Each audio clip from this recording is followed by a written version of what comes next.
एक मिसेस भाटिया थी। कोई भाटिया तो नहीं है? मैं नाम बदल सकता हूं। एक मिसेस भाटिया थी जिनकी शादी की 50वीं वर्षगांठ थी।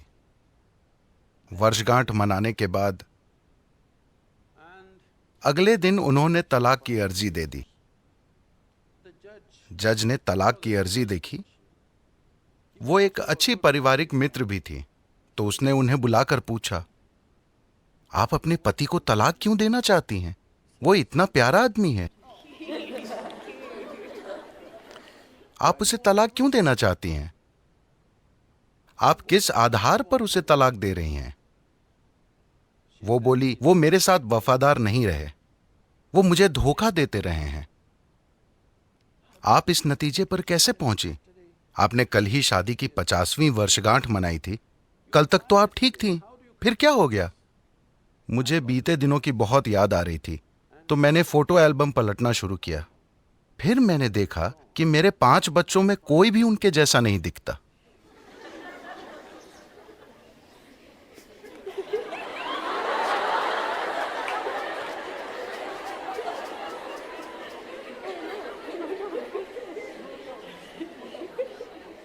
So,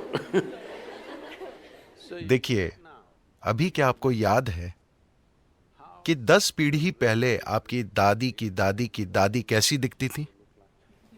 नहीं, मगर उनकी नाक अभी आपके चेहरे पर मौजूद है।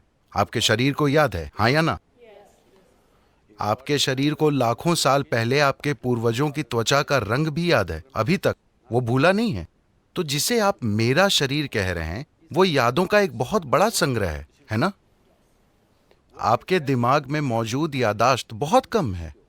आपके शरीर में मौजूद यादाश्त, there is evolutionary, उसमें क्रमिक विकास की यादें हैं, जेनेटिक यादें हैं, कर्म की यादें हैं, व्यक्त और अव्यक्त स्तर की यादें हैं, ढेर सारी यादें हैं।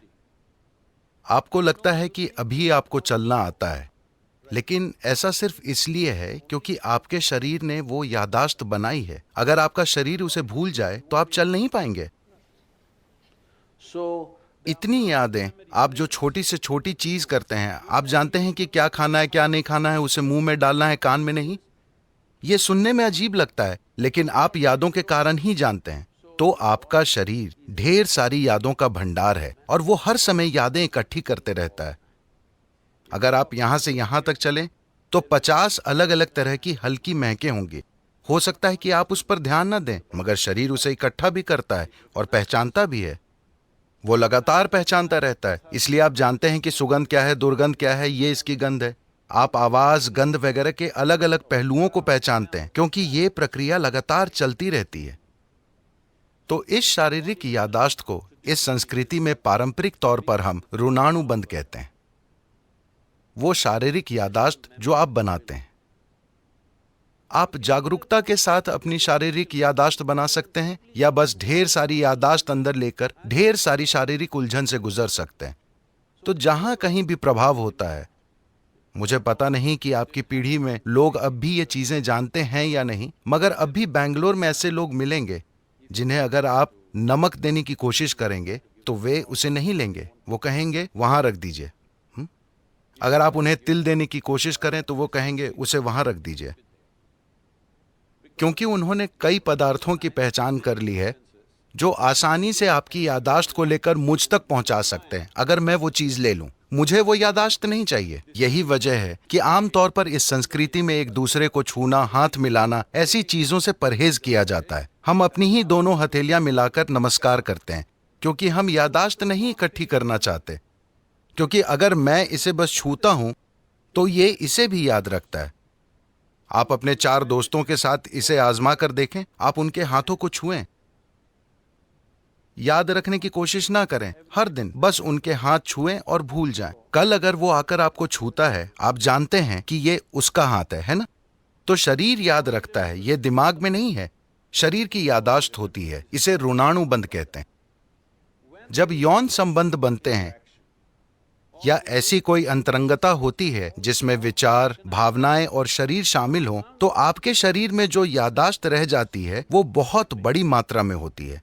इसलिए कहा गया है कि आपको इसे जितना हो सके उतना सरल रखना चाहिए। कुछ दूसरे पहलू हैं जहां कुछ तांत्रिक प्रक्रियाओं में ऐसी चीजें होती हैं, वे सालों तक खुद को तैयार करते हैं ताकि शरीर से इतनी दूरी बना ली जाए कि शरीर कहीं से कोई यादाश्त न उठा पाए। इसे एक साधना की तरह किया जाता है, बेलगाम संभोग की तरह नहीं। so तो सवाल नैतिकता का नहीं है, सवाल ये है कि आप अपने जीवन में अपने साथ क्या करना चाहते हैं। if you want to be in such a way that अगर आप इस तरह जीना चाहते हैं कि आपके जीवन में आपकी भीतरी बुद्धि सबसे प्रबल चीज हो, आपका भौतिक शरीर नहीं, तो आपको शरीर की याददाश्त को जितना हो सके उतना सरल रखना चाहिए। इसलिए सादा भोजन, लोग बिल्कुल सादा भोजन करते हैं। अब भी मैं दिन में एक बार भोजन करता हूं और भोजन में सिर्फ एक चीज खाता हूं, 10 नहीं। मैं वो चीजें दूसरे दिन खा लूंगा, मगर आज मैं सिर्फ एक चीज खाऊंगा, क्योंकि काफी फर्क आप आजमा कर देखिए। सिर्फ मेरे कहने पर मत जाइए। खासकर जब आपकी परीक्षा का समय आता है, सादा भोजन कीजिए और देखिए कि उससे कितना फर्क पड़ता है।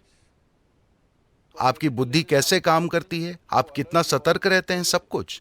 तो आप खुद को क्या बनाना चाहते हैं? आप खुद को एक सेक्सुअल सुपरनोवा बनाना चाहते हैं या or no I'm saying कुछ लोगों का ऐसा इरादा हो सकता है, ये उनके ऊपर है, मगर आप अपने जीवन के साथ क्या करना चाहते हैं ये आपको तय करना होगा। अगर आपने ये तय किया है तो ये बहुत महत्वपूर्ण है कि आप अनजाने में भारी मात्रा में यादें ना इकट्ठी करें, because this will lead to क्योंकि बाद में आप देखेंगे कि आपके लिए शांत और खुश रहना बहुत मुश्किल होगा, चाहे कुछ भी अच्छा हो रहा हो, simply because they क्योंकि शरीर में उलझन भरी यादें मौजूद हैं। जब इसी प्रकृति का कुछ और आता है तो शरीर में उलझन भरी उथल पुथल होने लगती है। शायद आपके दिमाग में यह ना आए, just physically ये सिर्फ शारीरिक रूप से होता रहेगा।